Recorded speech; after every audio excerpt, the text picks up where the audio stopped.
Mais avant tout, on va vous diffuser une interview un peu spéciale qui fait 24 minutes et qui concerne un intervenant que vous aimez bien sur cette antenne. Il s'agit de Éric Julien ou de Jean Ederman. Il était présent il y a exactement 2 semaines et il se trouve qu'il a disparu il y a 3 jours.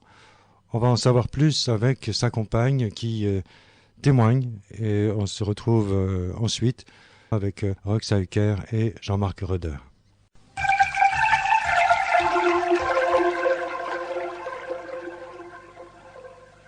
En 2002, nous avions déjà reçu Éric Julien pendant toute une nuit. Ça avait duré 6 heures. Il nous avait expliqué le temps 3D et il avait publié sur plusieurs sites internet au point d'attirer l'attention d'un bon nombre d'internautes. Ensuite, en septembre 2003, sous le nom de Jean Ederman, mais Éric Julien et Jean Ederman, c'est la même personne, sous le nom de Jean Ederman, il a publié un long texte intitulé « Voulez-vous nous voir apparaître ?» et il est venu tout récemment à l'antenne d'Ici et Maintenant nous expliquer les raisons de cette publication, la teneur, le pourquoi, le comment. Il s'agit, traduit par ses soins, d'un message appelé, disons, le message des Iti aux terriens. Et là, Jean Ederman, je ne sais comment l'appeler, Éric Julien, Jean Ederman, j'hésite chaque fois, il a passé cette fois 6 heures à nouveau sur notre antenne à exposer des documents scientifiques, puisque c'est un scientifique autodidacte, et il a également dialogué avec des auditeurs, vous vous en souvenez certainement, c'était il y a donc 2 semaines. Et il y a 3 jours environ, je reçois un email de la personne qui l'accompagnait pendant cette émission, qui était restée silencieuse tout au long de l'émission. Elle se prénomme Ève, et par cet email, Ève nous fait savoir que Jean Ederman a disparu. Alors nous consultons évidemment le forum chez Yahoo intitulé Meet E.T. Now pour connaître les détails, et jour après jour, depuis donc vendredi, la situation devient la suivante. Jean a disparu, mais Ève sait où il se trouve et comment cela s'est passé. Bonsoir Ève. Bonsoir Didier, bonsoir tout le monde. Alors, peut-on avoir des éléments depuis le début, disons chronologiquement, depuis vendredi? Bon, vendredi soir, nous nous sommes allongés. J'ai fait un cauchemar et je tiens à le dire parce que c'était quelque chose de très important pour la suite des événements. J'ai fait un cauchemar où je me suis rappelé que des grilles étaient venues la veille pour régler un implant qui ne fonctionnait pas bien chez moi. Et ça me faisait perdre beaucoup de ma confiance. Et Jean savait, quant à lui, que le départ était imminent. Nous le savions, nos guides nous l'avaient dit, que nous devions partir ensemble, si tout se passait bien. Jean m'a rassurée à 23 heures, et quand je me suis réveillée le matin, Jean n'était plus là. J'ai pensé un petit peu qu'il était allé se promener, méditer au bord de la rivière. Et en fait, non. Jean avait pris ses papiers, comme on nous le demande, de prendre nos papiers d'identité, pour pouvoir ensuite prouver notre identité d'humain aux autres humains que nous allons rencontrer. Et aussi, nous pensons que s'il y a un accident en vaisseau, on pourra reconnaître nos corps plus facilement avec nos papiers. Il a pris uniquement ses papiers, il n'a pas pris d'écharpe, ce qui me fait dire qu'il savait qu'il n'allait pas beaucoup attendre dans l'humidité et le froid de la nuit. Et il s'est absenté, il est parti avec nos amis. Donc, c'est à ce moment-là que tu t'es inquiété. Ta première réaction était de la peine, de la souffrance? J'ai eu une peine immense parce que je ne comprenais pas. Jean ne m'avait mis aucun mot et il était parti sans moi, ce qui était inconcevable parce que depuis l'année dernière, nous savions que nous devions partir. C'était prévu, nous avions une date limite qui n'est pas maintenant, qui est dans quelques mois. Je ne peux pas la donner maintenant parce que je ne suis toujours pas partie, moi. Et c'était absolument inconcevable qu'il parte sans moi. C'était une peine immense, un déchirement qu'il s'en aille parce que nous sommes très heureux ensemble. Et en même temps, je ne pouvais pas comprendre ce qu'il s'est passé. J'étais extrêmement fatiguée le vendredi après-midi et je me suis reposée, étendue sur le lit. Et à ce moment-là, j'ai eu une bouffée de lui, une présence de lui extraordinaire, un élan d'amour merveilleux. J'ai senti l'odeur de ses vêtements, j'ai senti son amour et puis ensuite j'ai eu des mots qui m'ont rassurée, des mots qui m'ont dit que c'était une séparation illusoire, que ça n'était pas très long. Et j'étais quand même pas assez en état pour pouvoir échanger avec lui. Il a fallu que j'attende un petit peu, et en attendant un petit peu, en me posant, j'ai réussi à faire un voyage de conscience. Et je suis allée voir nos amis communs, ceux qui ont suggéré le référendum mondial. En allant les voir, j'ai demandé où était Jean. Les Ils auteurs m'ont du dit, mais message. il est là. Alors, suis-nous. Et ils m'ont montré Jean dans son vaisseau. Il ne m'a pas ressenti, mais il était très très concentré. Et puis moi, j'étais peut-être pas très bien ancrée. En plus, je ne suis pas convaincue qu'un humain qui arrive dans une densité temporelle différente puisse appréhender un humain qui visite comme ça, en visite. Ça doit pas être très facile. Et il ne m'a pas vu, ce qui m'a beaucoup bousculée, blessée. Mais quelques heures plus tard, j'ai pu remonter en voyage de conscience et retourner là-bas, comme on me le suggérait. Et là, nos amis m'ont devancé pour lui faire comprendre que c'est probablement cette forme qui apparaissait, c'était moi. Et en fait, il m'a reconnue et j'ai vu en lui un homme très heureux, très à sa place, extraordinairement lumineux. C'est difficile parce qu'il me manque. Quand même, il y a une partie de regret chez toi, effectivement, mais en même temps, tu partages son bonheur. Je suis très très heureuse parce qu'il est à sa place. C'est la mission de sa vie. Il le sait depuis longtemps. Il a réussi à faire ce qu'on attend de lui. Il est en parfaite harmonie avec nos amis qui sont un élan d'amour pour notre humanité et un élan d'amour pour Jean. Et Jean irradie de lumière. C'est extraordinaire de le voir. C'est une grande joie de le voir. Maintenant, évidemment, en tant que compagne, il me manque au quotidien, c'est normal. Mais je suis parfaitement heureuse malgré tout parce qu'il est à sa place et il est à la place qu'il faut pour l'avenir. Alors, il y a un champ, comme un champ à côté de chez vous, et Oui. vous aviez instruction de le défricher pour en faire une aire d'atterrissage. Oui, on a eu cette instruction de défricher parce que c'était des herbes très sauvages et très agressives et même des arbres. Donc cet été, nous avons eu l'instruction d'en faire une piste d'atterrissage et c'était très difficile parce qu'il faisait extrêmement chaud et tous les soirs à peu près je montais pour demander est-ce que ça vous va, est-ce que c'est assez grand? Mais non, il a fallu plus de 3 semaines pour défricher ce champ. On n'avait pas exactement de date, hein, mais il fallait quand même préparer ce départ. Et alors, Jean avait commencé un stage, mais dans son corps, c'est ce que tu écris sur le forum Meet Itinao, mais donc sans décorporation, simplement en incorporation, il a appris à piloter. Tout à fait. Il n'est pas le seul, hein. Je dois signaler qu'il y a d'autres humains qui suivent ces stages. Nos amis sont très exigeants à ce niveau-là parce qu'il faut énormément de concentration pour piloter un vaisseau. Un vaisseau, c'est fait en général pour des êtres non terrestres qui ont une puissance psychique bien supérieure à la nôtre. Alors, un humain qui doit se lancer dans cette aventure, il faut qu'il ait des connaissances scientifiques, mais pas seulement, il faut qu'il ait une énorme concentration, une concentration à long terme. Alors, nos amis, pendant peut-être 3 mois, oh oui, ont demandé à Jean de venir le matin et le soir prendre des cours de pilotage. Donc, il fallait qu'il rentre en méditation, puis qu'il s'évade en voyage de conscience et qu'il aille dans ces cabines de simulation. Elles sont 4 alignées. Je les ai vues, mais je ne participe pas à cette activité. Mais j'ai vu d'autres humains y aller aussi. Et il est là pour apprendre à se concentrer et à apprendre les notions de pilotage d'un vaisseau, parce que c'est d'une grande simplicité et en même temps c'est assez complexe dans la concentration qu'il faut. Et il était prévu que nos amis viendraient le chercher, il piloterait son vaisseau. Alors pour piloter son vaisseau, un vaisseau c'est un appareil qui ne reconnaît que son maître. Alors au départ, il a une conduite double, c'est-à-dire qu'il reconnaît son maître et nos amis, ou un ami, mais ensuite il aura une conduite unique. Et on lui a pris ses empreintes vibratoires et aussi l'empreinte de son iris.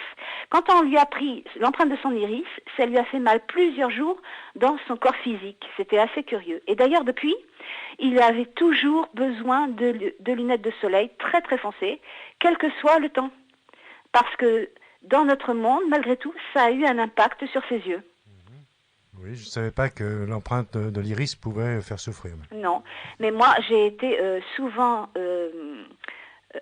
opérée par nos amis, volontairement. Hein. C'est une proposition qu'ils m'ont faite et j'ai accepté volontairement et avec beaucoup de reconnaissance.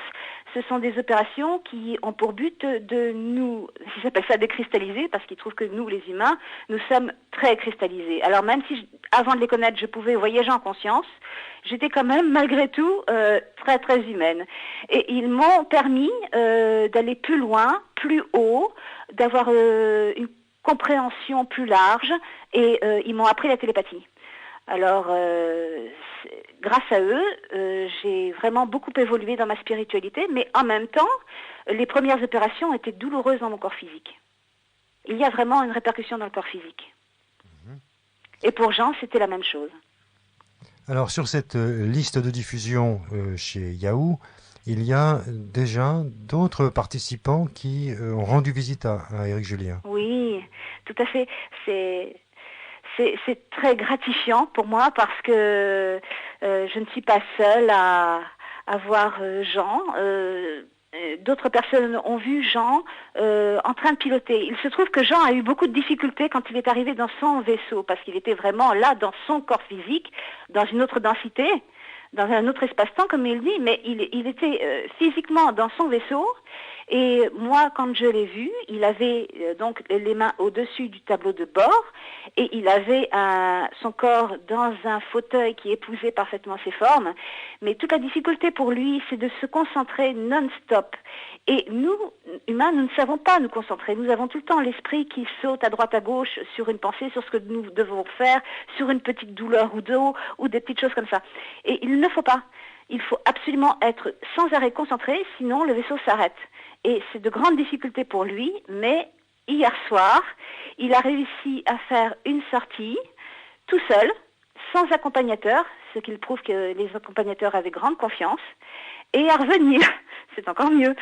Et alors, quand je suis arrivée, moi, j'ai vu un Jean radieux, et j'ai vu nos amis qui sont très gais. Ils ont une nature profondément gaie, ils sont pleins d'humour, et je les ai vus presque danser de joie parce que hier, sans que personne ne sache, il y a eu un pas dans notre humanité extraordinaire.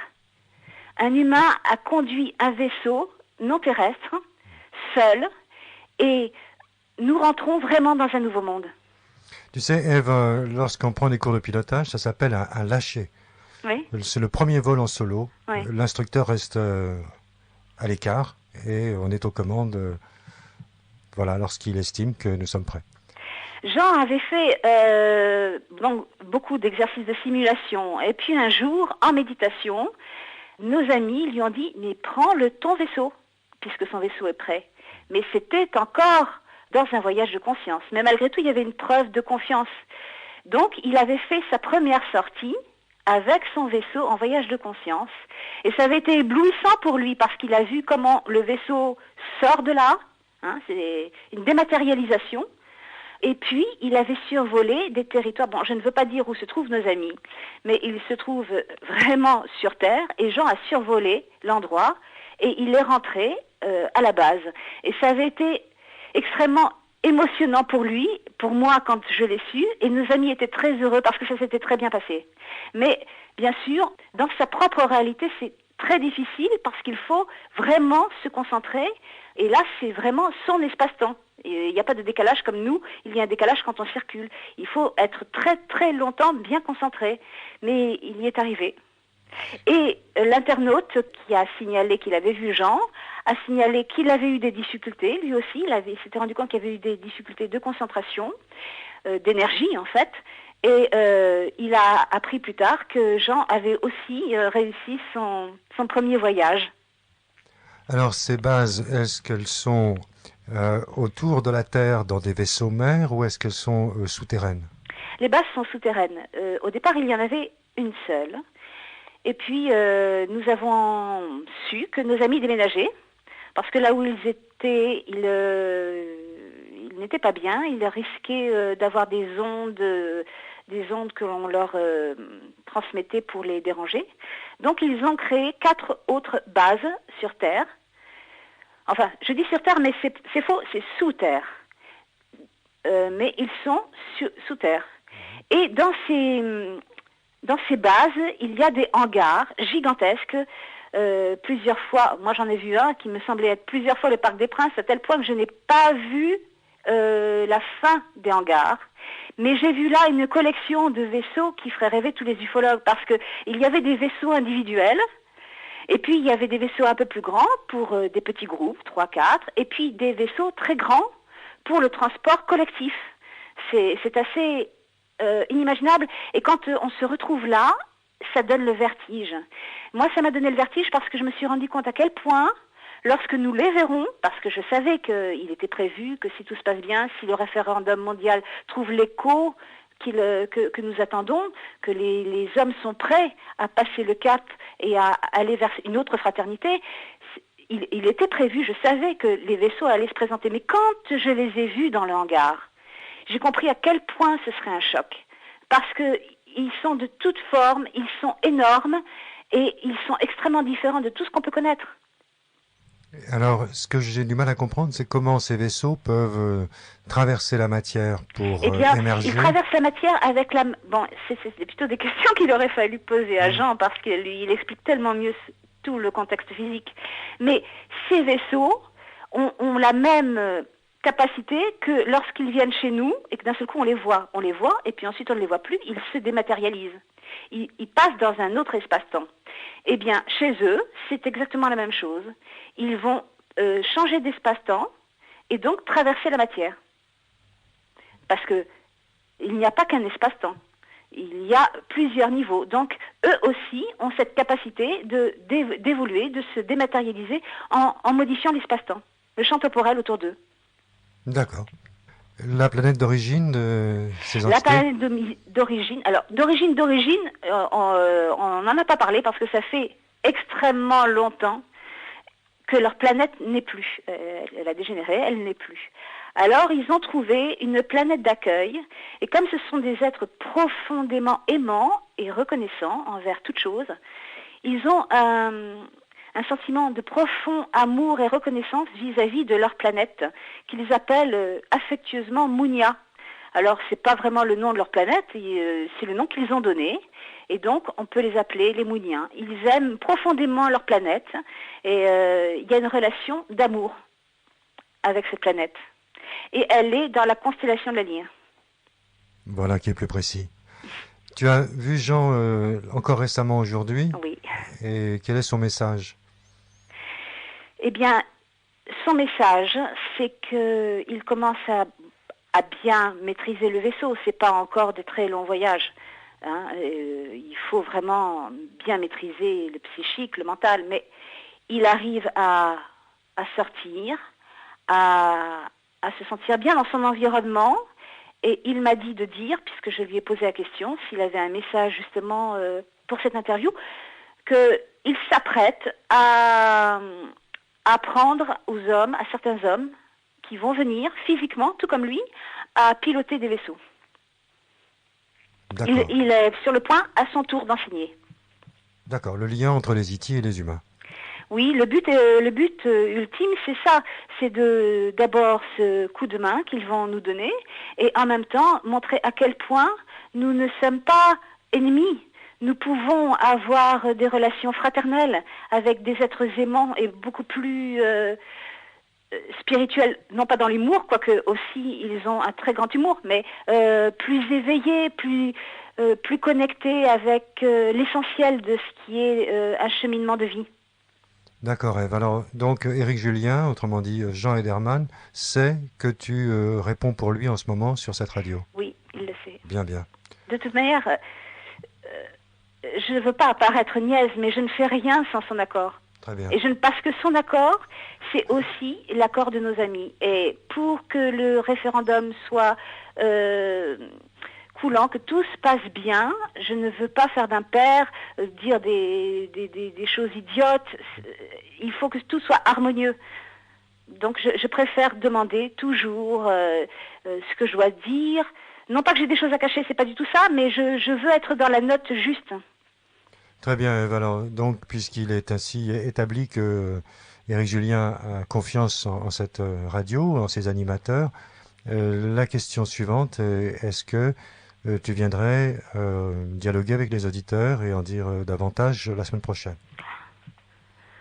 Question posée. Nous verrons ce qu'il en répond. D'accord? Oui. Bien. Tu n'attends pas une réponse immédiate? Ben, pas du tout. Très bien. Non, non, j'aimerais bien que ça passe par lui. D'accord. Alors, on va rappeler l'adresse du forum Yahoo. Alors, meet, E-T, now, tout ça en un seul mot. Meet, c'est du verbe anglais rencontrer, M2ET, E-T, E-T, now, N-O-W, tout ça en un seul mot. Meet, E-T, now. Donc, il suffit de pointer son curseur sur yahoo.fr et de faire recherche dans les groupes pour tomber dessus. N'est-ce pas? Oui? Oui, c'est tout à fait ça. Bon, pratiquement, techniquement parlant, humainement parlant, Ève, tu n'as pas manqué de déclarer Jean en gendarmerie comme ayant disparu. Oui, je l'ai fait comme la loi l'exige 48 heures plus tard, c'était dimanche. On m'a demandé de renouveler cette requête donc 48 heures encore, donc ce matin. Les gendarmes sont venus à la maison. J'ai beaucoup réfléchi. Est-ce que je devais dire qu'il avait disparu comme n'importe qui, comme dans n'importe quelle condition, quelqu'un qui s'en va, après tout, c'était tout à fait logique qu'il puisse avoir envie de revenir auprès de sa famille, par exemple, puisqu'il a une famille, je l'aurais très bien compris d'ailleurs. Et non, j'ai pensé que finalement, il fallait être parfaitement et jusqu'au bout honnête, même si je peux passer pour une farfelue. Et j'ai expliqué exactement la situation. J'ai eu une chance extraordinaire, c'est que je suis tombée sur un gendarme qui est très ouvert, qui m'a présenté sa carte de visite, où il y a marqué qu'il était très attiré par l'ufologie, par les phénomènes paranormaux. Et donc, j'ai eu la chance d'avoir une écoute extrêmement attentive et ouverte. À croire qu'il l'ait dépêché près de chez vous, tout exprès, parce qu'il ne doit pas s'en trouver beaucoup des comme ça. Ouais. Il ne va pas s'en trouver beaucoup en France de cet acabit. Non, et je pense qu'il sera certainement un bon porte-parole dans l'avenir. Bon, à n'en pas douter, l'information a dû aussitôt être répercutée vers le CEPRA, ça paraît logique. Ça, je ne sais pas. C'est l'instance spécialisée Il dans m'en les a cas... parlé, mais je n'ai pas ressenti que ça allait systématiquement vers le CEPRA, mais bon... Et plus haut, au ministère de la Défense, puisqu'il s'agit quand même d'un terrien qui, pour eux, à leurs yeux, est en danger. Même si, en tout cas, il m'a dit qu'au cabinet du procureur, ça n'allait pas du tout être bien ressenti et qu'on allait me prendre pour une farfelue. Alors, je ne sais pas si ça va remonter plus haut, mais comme je suis convaincue intimement que le temps prouvera que les phénomènes ovni existent, qu'il y a des gens qui sont enlevés involontairement ou qui partent volontairement, un jour ou l'autre, ça ressortira. Bien, c'est notre conclusion pour cette semaine, en espérant obtenir le feu vert pour qu'on se retrouve la semaine prochaine. Ève, si tu veux bien transmettre, et en espérant que Éric Julien nous renouvelle sa confiance en te donnant ce feu vert. D'accord, très bien. Je lui en parlerai. Oh, ça doit paraître fou que je puisse dire ça, mais c'est pourtant ma réalité et c'était la sienne. Très bien, donc pour résumer, Éric Julien, Jean Ederman n'est plus avec nous, il est en mission de formation, de pilotage d'OVNI, et on ne se fait pas de soucis pour lui puisque c'est sa mission et qu'il est heureux. Oui, il est heureux, vraiment heureux. Et nos amis aussi. Et ce n'est qu'un début. Merci Ève. Merci à vous.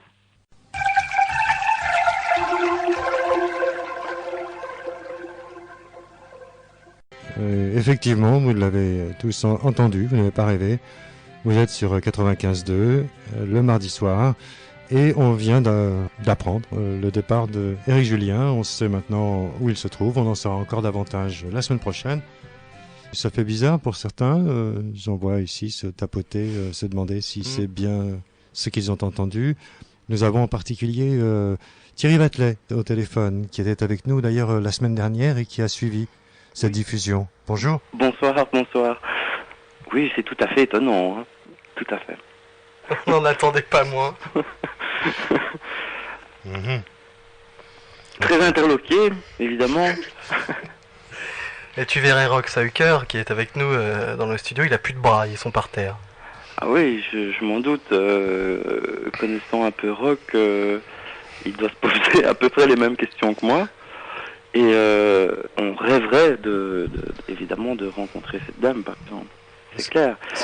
Maintenant, dois-je vraiment m'exprimer sur le contenu? Le contenu, en fait, est tout à fait fantastique parce qu'il s'agit presque d'un direct, enfin d'un léger différé, on va dire. Et ça se passe chez nous, c'est arrivé près de chez vous. Et donc nous sommes très attentifs, évidemment. D'un autre côté, et là, pour prendre toujours cette cape un peu d'avocat du diable que je m'accorde de temps à autre, on pourrait se poser la question de savoir si c'est un discours vraiment si original, entre guillemets, que cela. Enfin bon, je ne vais pas faire d'amalgame, mais disons que c'est à suivre. On va, pour l'instant, c'est encore trop frais que pour émettre, à mon avis, quelque chose de sensé sur la question. Si ce n'est que le discours, effectivement, ayant étudié d'autres discours plus ou moins similaires concernant d'autres milieux, m'interpelle. Maintenant, loin de moi de vouloir mettre la bonne foi d'Ève en doute. Il est dans le fait, Thierry Vatelet, et Rox Hauker va réagir à son tour, parce qu'il lui aussi il écoute pour la première fois cette interview. Il est dans le fait que Éric Julien, Jean Ederman, était dans nos locaux il y a 2 semaines. Moi j'ai passé 7 heures d'émission, plus de 7 heures d'émission en sa compagnie. J'ai discuté en antenne avec Ève, et voilà. Mais c'est tout à fait fantastique. Maintenant, en plus, ce qui est vraiment intriguant et interloquant, c'est qu'une démarche officielle a été faite. Et ça, ce n'est pas courant en fait. Effectivement. Ce n'est pas courant. Et je crois que c'est un élément qu'il faut souligner parce que, de un, ça m'a l'air, parce qu'il faut savoir que déposer une déclaration de disparition, si c'est simplement, imaginons une blague, ce qui n'est pas le cas ici, mais imaginons une blague, ça risque de coûter cher à son auteur. Parce qu'on ne mobilise pas des forces de police comme ça impunément. Absolument. Il est maintenant sur la liste des personnes disparues et donc activement recherché. On ne peut pas penser le contraire. Donc ces gens vont faire leur job pour le retrouver. Bon, la procédure de 48 heures à 48 heures, c'est pas mal, ça a été fait, c'est très intéressant. Maintenant, effectivement, avec cette donnée et cette démarche qu'Ève a faite, maintenant il nous est permis, et à vous Français plus qu'à moi Belges, de suivre cela, mais du côté même officiel, si je puis dire. Donc parce que vous avez quand même, à ce moment-là, possibilité d'interviewer directement le ministère de l'Intérieur, ou si c'est à la gendarmerie, le ministère de la Défense. Rox Hauker, tu as découvert donc cette interview en même temps que Thierry Vatelet. Tu savais que nous diffuserions cette interview que nous avons réalisée avec Didier à 19h, mais tu ne l'avais pas entendu. Tes premières réactions? Je suis sans voix à l'écoute de cette interview. J'ai pas vraiment. Non, je suis sans voix. Je crois pouvoir traduire en disant que Rox Hauker préfère qu'on garde les pieds sur Mars. Oui, quelque part, je pense. Je pense que Rock doit se sentir vraiment aussi dépourvu que moi, en fait. Bah oui, d'autant que j'ai connu Éric Julien il y a 2 ans, et que j'ai suivi toutes les affaires qui se sont enchaînées sur Internet autour d'Éric Julien. Donc, bah là, voilà le dernier épisode qui est...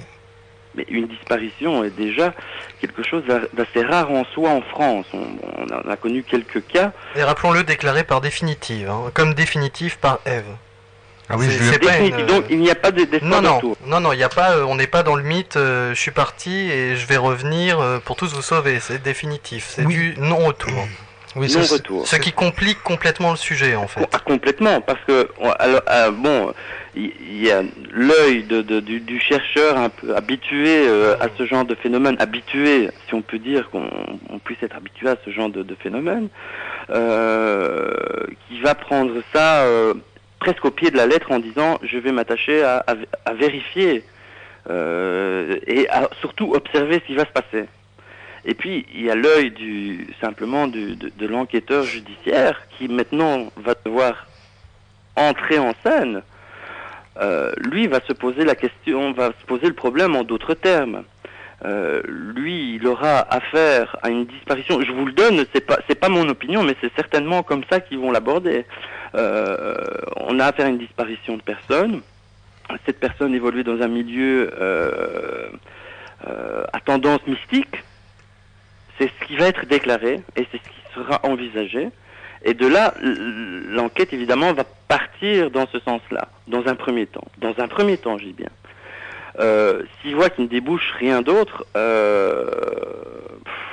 là, c'est vrai qu'il va falloir se poser des questions. Donc, il va falloir être très attentif. Et pourquoi pas, nous aussi, être très attentifs afin de poser les bonnes questions. Par exemple, le gendarme qui l'a reçu, j'ai entendu Ève dire qu'il avait sorti une carte et puis une carte de visite sur laquelle, et puis hop, on est passé à autre chose. J'aurais bien voulu savoir ce qui était marqué sur cette carte, par exemple.